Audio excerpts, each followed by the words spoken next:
Hello students, தொடர்ச்சியான கனமழையானது நாளையிலிருந்து வரப்போகுது. ஸோ தொடர்ச்சியான விடுமுறையும் ஸ்டூடெண்ட்ஸ்க்கான ரொம்ப ஹாப்பியான நியூஸ் அப்படின்னே சொல்லுவேன். ஏன் அப்படின்னா திங்கட்கிழமை விடுமுறை கன்ஃபார்மா அப்படின்னு கேட்டிங்கன்னா கன்ஃபார்ம்ங்க. ஏன்னா சென்னையில் வந்து இன்று நாளை மறுநாள் அப்படின்னு சொல்லிட்டு ஃபுல்லாக ரெட் அலர்ட் எல்லோ அலர்ட்லாம் கொடுத்துருக்காங்க. அதனால வந்து கண்டிப்பாக நமக்கு லீவ் கிடைக்கும் அப்படின்னு சொல்லியிருக்காங்க.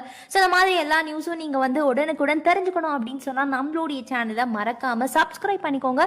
அது மட்டும் கிடையாது, நான் வந்து டிஸ்கிரிப்ஷனில் வாட்ஸ்அப் லிங்க் கொடுத்துருக்கேன். அதன் மூலயமா நீங்கள் வந்து வாட்ஸ்அப்பில் ஜாயின் பண்ணிவிட்டு லைவாக எல்லா அப்டேட்ஸும் நீங்கள் வந்து பார்த்துக்கலாம்.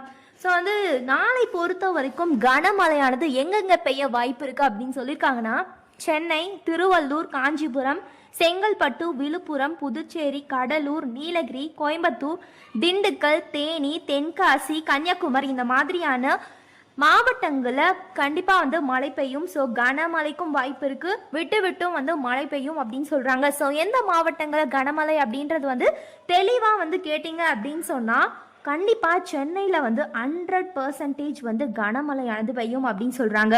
அது மட்டும் கிடையாது, திருவள்ளூர், காஞ்சிபுரம், செங்கல்பட்டு இந்த 3 மாவட்டங்களுக்கு கண்டிப்பாக விடுமுறை இருக்கும்.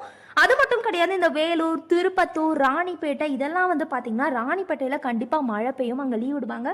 ஆனால் திருப்பத்தூர், வேலூர் வந்து கொஞ்சம் சந்தேகம் தான், இருந்தாலும் பார்க்கலாம். ஏன் அப்படின்னா நான் சொன்ன இந்த 6 மாவட்டங்களில் விடுப்பு அப்படின்றது வந்து கண்டிப்பாக விடப்படும் அப்படின்னு சொல்கிறாங்க. புதிய காற்றழுத்த தாழ்வு பகுதியானது நாளை வலுப்பெற்று திங்கட்கிழமை புயலாக மாறுதாம்பா. அதனால தான் நமக்கு திங்கட்கிழமை மழைக்கு வாய்ப்பு.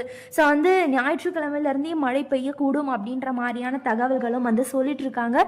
ஸோ சாதா புயல் இல்லை, தீவிரமான புயல் அப்படின்னு சொல்கிறாங்க. இந்த புயல் வந்து சூறாவளியாக கூட மாற வாய்ப்பு இருக்குது அப்படின்ற மாதிரி வானிலை ஆய்வு மையமானது தெரிவிச்சிருக்கு அப்படின்னு சொல்கிறாங்க. ஸோ வந்து சென்னை கன்ஃபார்மாக லீவ் இருக்கும் அப்படின்னா 100% லீவ் அப்படின்ற மாதிரி சொல்லியிருக்காங்கன்னு சொன்னல. அது மட்டும் இல்லாமல் திருவள்ளூர், காஞ்சிபுரம், செங்கல்பட்டு இந்த மாதிரியான 3 மாவட்டங்களும் விடுமுறை.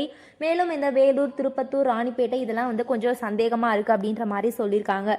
ஸோ கண்டிப்பாக வந்து உங்களுக்கு சண்டே ஈவினிங் நான் வந்து சொல்லிடுறேன் எந்தெந்த மாவட்டங்களுக்கு வந்து விடுமுறை அளிக்கப்படும், எதெல்லாம் வந்து மிதமான ஒரு மழை பெய்யும், பள்ளிகளுக்கு மட்டும் வந்து விடுமுறை அளிக்கப்படுமா இல்லையா அப்படின்ற மாதிரியான எல்லா தகவலும் வந்து நான் சண்டே ஈவினிங் வந்து உங்களுக்கு சொல்லிடுறேன். ஸோ வந்து எந்த மாதிரியான மாவட்டங்கள், வட உள் மாவட்டங்கள் மற்றும் மத்திய கடலோர மாவட்டங்களுக்கு வந்து லீவ் இருக்குமா அப்படின்றதும் வந்து நான் உங்களுக்கு சொல்லிடுறேன். ஸோ இந்த மாதிரியான எல்லா அப்டேட்ஸும் நீங்கள் தெரிஞ்சுக்கணும் அப்படின்னு சொன்னால் நம்மளுடைய சேனலை மறக்காமல் சப்ஸ்கிரைப் பண்ணுங்கள். அது மட்டும் கிடையாது, நான் டிஸ்கிரிப்ஷனில் லிங்க் கொடுத்துருக்கேன். அதன் மூலயமா வாட்ஸ்அப்பில் நீங்கள் வந்து ஜாயின் பண்ணிக்கோங்க. இந்த மாதிரி எல்லா அப்டேட்ஸும் லைவாக நீங்கள் அங்கே வந்து பார்த்துக்கலாம். So wait and watch. Thank you, bye.